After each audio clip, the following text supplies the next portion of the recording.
as big as the screen or bigger. I have some that are 3-4 screens large, and quite often we'll see 2 or 3 other ones almost as big right next to it. It's really pretty amazing to see that. But one of the other nicknames I've given to this more recently is a bad habit indicator, because that's generally what it comes from, is recreational or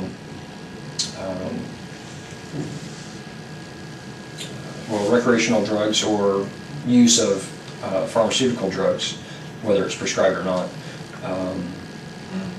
So smoking pot can put that in your blood? Yeah, absolutely, it could do that. Generally speaking, it's more like Oxycontin, Demerol, things like that, more pharmaceutical type drugs.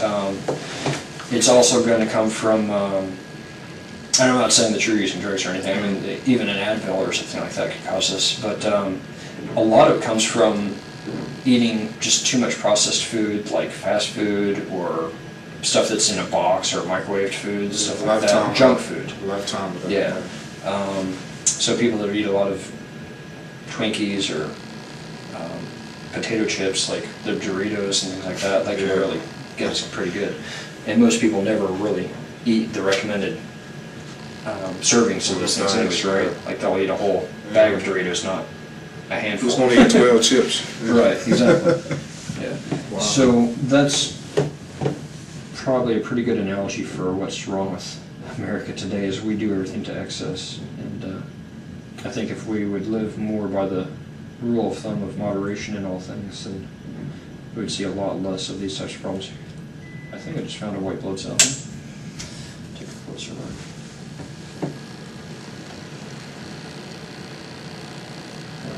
Right there. Yep. And he's hunting, right? He is an active white blood cell.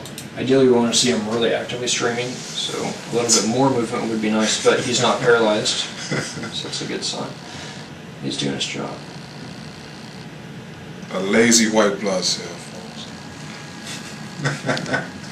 Let the bacteria just do what they want to do. But you can help them out with the water. This one here is an eosinophil. Eosinophils are generally related to high levels of yeast or other microorganisms. In fact, I'll grab the pick here real quick. So he's going after that bacteria, right? Presumably. So eosinophils related to irritation, inflammation, acid imbalance, physical or adrenal stress, or lowered pH. Yeah, so they can be there from the result of a few different things. Yeah, he's actually waking up. He was a little slow at first, but it seems like he's doing pretty good. Oh, actually, what we're seeing here, this is why he was going slower. That's actually the grouping of bacteria that we were talking about at the very beginning. He's actually towing some of that behind him. In this white spot here, it's actually some yeast that he scooped up. So this guy's actually getting a pretty good workout. But it's like trying to fight all that by himself, right? Exactly. You got to help him out. Yeah. Wow. So yeah, he's doing his job, and he's doing pretty good. It kind of reminds me of out, in the world, like those are the cops, and crime is rampant in the city. Man, as above, so below. Absolutely. I gotta drink to that.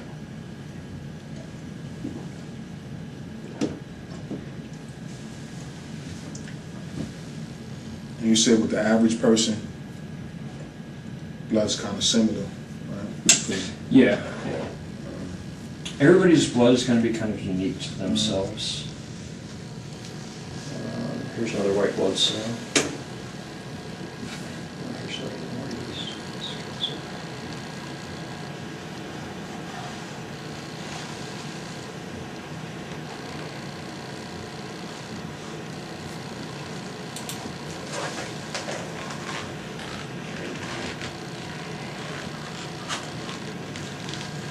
Looks like this one's towing some bacteria behind it too.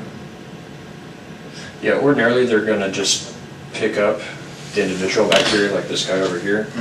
But when you got a group of them, they can't actually pick it up and break it up, they literally, like, it's like they eat it, essentially. But when they've got a grouping of it, they can't pick all that up. So they'll actually take it off to like the liver or some other place where the body can actually break it down for them. They got that type of intelligence in it. Yeah, it's pretty amazing, huh? Wow. What's that? Oh, rod form bacteria there.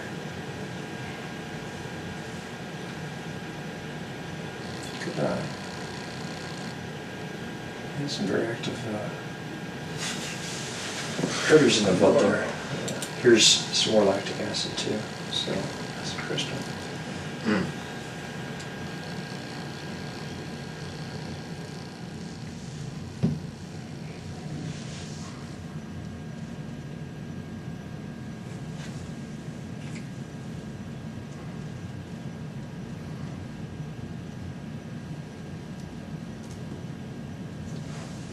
What do we got here?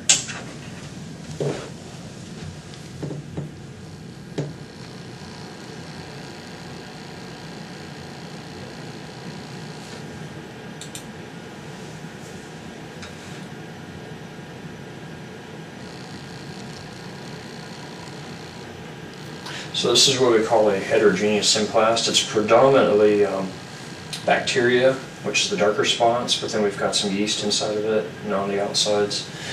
And there's probably some other things in there as well. But heterogeneous symplast is actually kind of just a grouping of all kinds of microorganisms.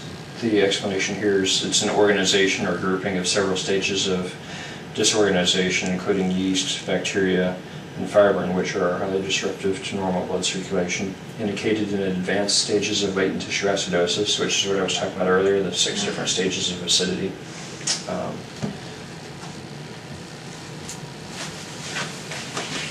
And if you want to read any of this is actually the target cells that we were talking about earlier, and here's yeast. And there's actually a picture too in here of some of the samples, like, there's it right here where you can actually see the yeast popping right through the cell wall. Wow.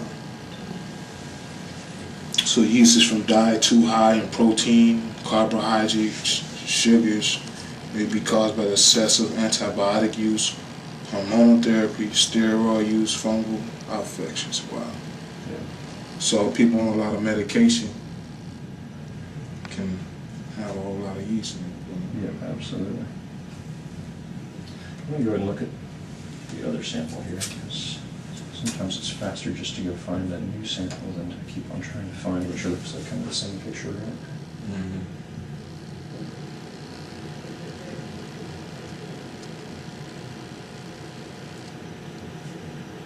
Now some of these more misshaped cells are what we call schistocytes, which is related to a lack of sodium bicarbonate in the alkalophile glands, which is primarily related to digestion. So when we talk about the water ionizers, or alkaline water, we're kind of talking about our electrolytes, really. Our electrolytes are the same thing as our alkaline reserves or our alkaline minerals. So whenever we deal with stress or any other form of acidity, our body has to, above all else, neutralize those acids, and then we flush those acids out of the body under the ideal circumstances. And when any of that becomes affected, then that leads to other health problems and challenges. So it's bicarbonates of calcium, magnesium, potassium, and sodium. Sodium bicarbonate being the most important one. It's like baking soda. It is baking soda, exactly. And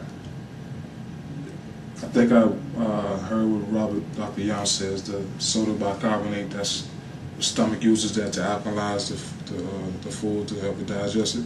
yep, exactly. So a lack of that meaning the food We're not properly digesting our digesting the foods. food. Absolutely. Okay. Yep. Let's see, get that guy a Nobel Peace Prize, man. Dr. Brown. He just visited the Obamas at some big function out in. Probably dropped Mexico off or President something. Obama an alkalizer machine. So that freaked me out. It's pretty motivating, definitely.